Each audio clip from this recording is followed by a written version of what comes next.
ఓం మహాగణాధిపతయే నమ. ఓం గురుభ్యో నమ. ఓం శ్రీమాత్రే నమ.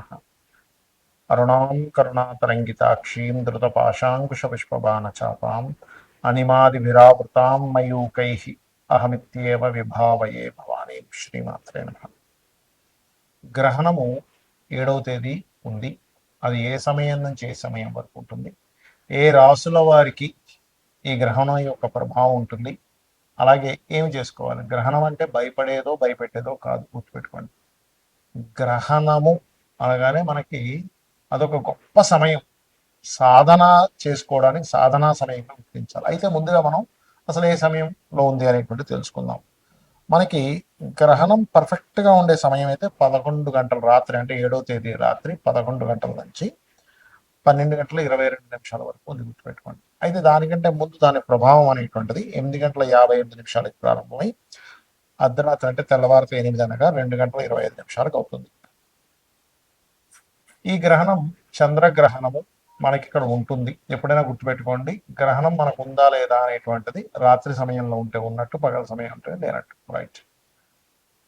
ఈ యొక్క గ్రహణ ప్రభావం ఏ రాశుల వారికి ఎటువంటి విషయాల్లో చాలా బాగుంటుంది, ఎటువంటి విషయాల్లో కించిత్ జాగ్రత్త వహించాలి, దానాలు ఏమి ఇవ్వాలి, ఏ దేవతారాధన, ఒక్కొక్కరు ఏ ఏ దేవతారాధన చేసుకుంటే వాళ్ళకి అద్భుతమైన ఫలితాలు వస్తాయనేటువంటి విషయాలు చెప్తుంది నేనైనప్పటికీ కూడా చెప్పిస్తుంది సాక్షాత్ లలిత అమ్మవారిగా భావిస్తూ ఒక్కొక్క రాశి గురించి తెలుసుకుందాం. మకర లగ్నము, మకర రాశి. మకరం వారికి ధనస్థానంలో రాహు యొక్క ప్రభావం, అంటే గ్రహణం. కాబట్టి మీరు ప్రత్యేకంగా కుటుంబ వ్యవహారాలు, ధన విషయంలోని, మాట్లాడే విషయంలోని, ఎవరికైనా పెద్ద మొత్తంలో ధనాన్ని ట్రాన్స్ఫర్ చేసేటువంటి అంశాలలోని చాలా చాలా చాలా జాగ్రత్తగా ఉండాలి, గుర్తుపెట్టుకోండి. అలాగే మరొక విషయం ఏంటంటే, ఇక్కడ ఈ కుటుంబ అధిపతి, కుటుంబ స్థానము, ధనస్థానము ఇవి కనుక చూసుకున్నట్లయితే మీరు మరి ఏదో ఒక మంచి చేయాలి కదండి. అంటే ఫారెన్ రిలేటెడ్ సంబంధించిన ధనం రావడం కానీ, ఇంపోర్ట్ ఎక్స్పోర్ట్ మూలంగా ధన సంబంధించిన యోగాలు కనుక కలుగుతాయి ఈ యొక్క మకరం వారి కనుక చూసుకున్నట్లయితే. అయితే ఇక్కడ ఆన్లైన్ ధనం అనగా అందరూ అనుకుంటారంటే బెట్టింగ్స్ అను, ఈ ప్యాకెట్లను ఆన్లైన్లో వస్తూ ఉంటాయి, లేకపోతే ఏదైనా సమ్ కొన్ని కొన్ని ఉంటాయి, ఈ క్రికెట్ బెట్టింగ్స్ అని, ఇట్లాంటివి క్యాజినోస్ అని, ఇట్లాంటి వాటి జోలికి మాత్రం అసలు వెళ్ళకండి. ధనస్థానంలో గ్రహం అనేటువంటిది ఎలా ఉంటుందంటే, ఇటువంటి రాంగ్ రూట్లోకి వెళ్ళినప్పుడు మాత్రం ఖచ్చితంగా పెద్ద మొత్తంలో ధనం పోగొట్టుకొని తర్వాత ఏమిటి గ్రహణం పట్టింది అన్నట్టుగా అయిపోతుంది, ధనపరంగా అవుతూ ఉంటుంది. కాబట్టి ఈ విషయంలో జాగ్రత్తగా ఉండండి. కుటుంబ సమేతంగా ఏదైనా నీటి ప్రదేశాలకు వెళ్ళినప్పుడు ఖచ్చితంగా జాగ్రత్త వహించండి. అలాగే ఇక్కడ ఈ ధనస్థానంలో జరిగేటువంటి గ్రహణం అనేటువంటిది మీ యొక్క జీవిత భాగస్వామిని వాహనం మీద వెళ్ళేటప్పుడు కొంచెం జాగ్రత్తగా ఉండమని చెప్పాలి. కాకపోతే మీకు ధనస్థానం అయినప్పటికీ మీ యొక్క సంతానానికి అది దశమం అవుతుంది. కావున మీ సంతానానికి ఉద్యోగ సంబంధించిన విషయంలో తోడ్పడడానికి సపోర్టివ్గా ఈ గ్రహణం పనిచేస్తుంది. మీకు కొంచెం ధన విషయంలో ఇబ్బంది ఇచ్చిన వారికి బాగుంటుంది. కాకపోతే కొంతమంది ఏం చేస్తారంటే, మీ సంతానానికి ఉద్యోగం కోసం ఎవరో డబ్బులు అడిగారు, 1,00,000, 2,00,000, 50,000, 30,000, లేకపోతే 10 లక్షలు ఎంతో అనుకోండి, వెంటనే డబ్బులు ఖర్చు పెడతాం. అటువంటి తప్పిదాలు మాత్రం చేయకండి. ఎందుకంటే మీ సంతానానికి ఉద్యోగం కోసం ధనం పెట్టి పోగొట్టుకునే యోగం కూడా ఉంది ఇక్కడ. ఈ జాగ్రత్తలు తీసుకుంటూ ముఖ్యంగా లలిత అమ్మవారి యొక్క స్తోత్రాలు, శ్రీమాత్రే నమః అనే నామస్మరణ చేయడం అనేది ఉత్తమం.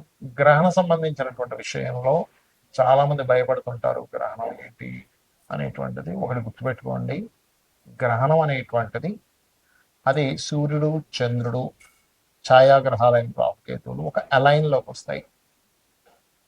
సూర్య చంద్రుడు సమయాన్ని సూచించేవారు, రాహుకేతువులు కూడా సమయానికి సూచన. రాహు అంటే ఆశ, కేతు అంటే మోక్షము. రాహు అంటే రాబోయే సమయం, కేతు అంటే అయిపోయిన సమయంగా తీసుకుంటారు. రవిచంద్రుల ద్వారానే మనకి సమయం అంటే ఈరోజు ఈ తిథి, ఈరోజు ఇక్కడ సంక్రమణం జరిగింది, ఈ మాసం మారింది, ఈ పౌర్ణమి అమావాస్యలు వస్తుంటాయి. కాబట్టి ఈ 4 అంటే సమయాన్ని సూచించేవారు. అదేవిధంగా మనకి లలితహాస్త్రనామాల్లో కానీ చాలా విషయాల్లో సూర్యచంద్రుల్ని నేత్రాలు గాను మనకి గనక చూసుకున్నట్లయితే అమ్మవారి యొక్క తాటంకములుగా అని చెప్తూ ఉంటారు. అందుకే తాటంక యుగలీభూత తపన ఉడుప మండల అంటూ ఉంటాం. కాబట్టి ఈ సమయం చాలా గొప్పది అనే భావనతో గనక మీరు చేసుకున్నట్లయితే జపాన్ని, ఈ జపము యొక్క ఫలితం ఏదైతే ఉందో మిమ్మల్ని రక్షిస్తుంది. రుణ రోగ శత్రువు నుంచి రక్షిస్తుంది, గుర్తుపెట్టుకోండి. మరి గ్రహణం ఉంది, గ్రహణం కొంతమందికి చక్కగా పనికి వస్తుంది, కొంతమందికి కొంత జాగ్రత్త. ఎన్ని రోజులు జాగ్రత్తగా ఉండాలంటే గ్రహణం రోజు నుంచి 41 రోజులు జాగ్రత్తగా ఉండాలి. గ్రహణం యొక్క ప్రభావం అంటూ ఉంటుందని చెప్తుంది శాస్త్రం.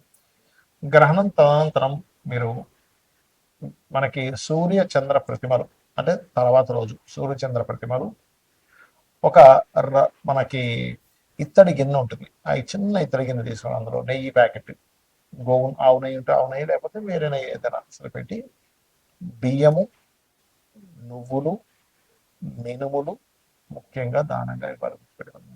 ఉలవలు కూడా ఇస్తే ఇంకా మంచిది. ఈ 4 పదార్థాలు దక్షిణ.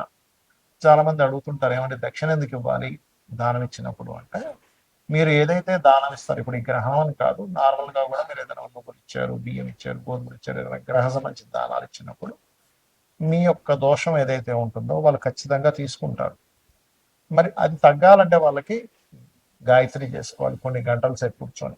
ఆ గాయత్రి చేసుకొని వాళ్ళు పోగొట్టుకోవడానికి వాళ్ళు కొంత సమయాన్ని వెచ్చిస్తారు కాబట్టి వాళ్ళకి దక్షిణ రూపంలో ఇస్తారు. అది మన ఇష్టం, మీరు 100 ఇస్తారా, 200 ఇస్తారా, 500 ఇస్తారా, మీ స్తోమత బాగా కోటీశ్వరుడికి 1000 రూపాయలు కూడా ఇవ్వచ్చు చెప్పిన.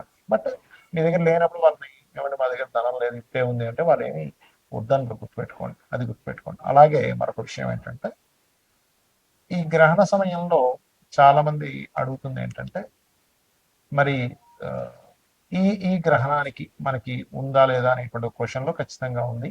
రాత్రి సమయంలో వస్తుంది కాబట్టి ఆ సమయంలో మనం ఏమి తినడం కూడా పెద్దగా ఇబ్బంది పడాల్సిన అవసరం లేదు. ఎందుకంటే మనకి ఏ సాయంత్రం వస్తే ముందుగా తినేయాలంటాం కాబట్టి మనం ఎట్లాగో 7 o'clock లోపల, మీరు 7-8 లోపల మీరు ముగించుకుంటే మంచిది.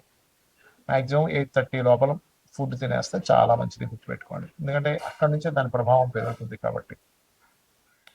అలాగే ఆ సమయంలో హోమం చేసుకోవచ్చు, తర్పణాలు చేసుకోవచ్చు, మరియు అదేవిధంగా ఏదైనా జపం చేసుకోవచ్చు, పట్టు స్నానము, విడుపు స్నానం చేసుకోవచ్చు.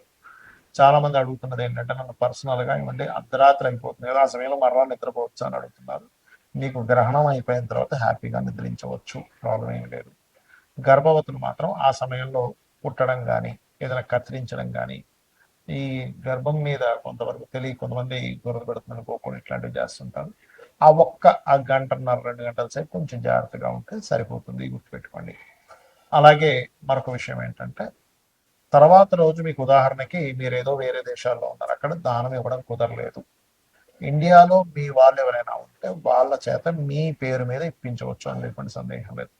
ఏమంటే ఇండియాలోనే ఉన్నాం కానీ ఇక్కడ దానం తీసుకునే వాళ్ళు ఎవరు లేరు అన్నప్పుడు గోవులకి క్యారెట్స్, గ్రాసము, బియ్యపు పిండి, మినుములతో చేసినటువంటిది ఏదైనా పదార్థాన్ని గోవుకు తినిపించవచ్చు, ఏది మీకు దానం ఇవ్వడం కుదరకపోతే. అలాగే వెండి మనకి పడగలు కూడా దొరుకుతాయి, సర్ప పడగలను కూడా దానంగా ఇస్తారు. ఇవి గనక చేసినట్లయితే దోషం అనేటువంటిది, వీటన్నింటికంటే ముఖ్యమైనటువంటిది గ్రహణము అనేటువంటి విషయాన్ని భయపడడం కాకుండా అదొక యోగముగా భావించి జపం చేసుకోండి, అన్ని విధాలకు బాగుంటుంది. శ్రీమాత్రే నమః.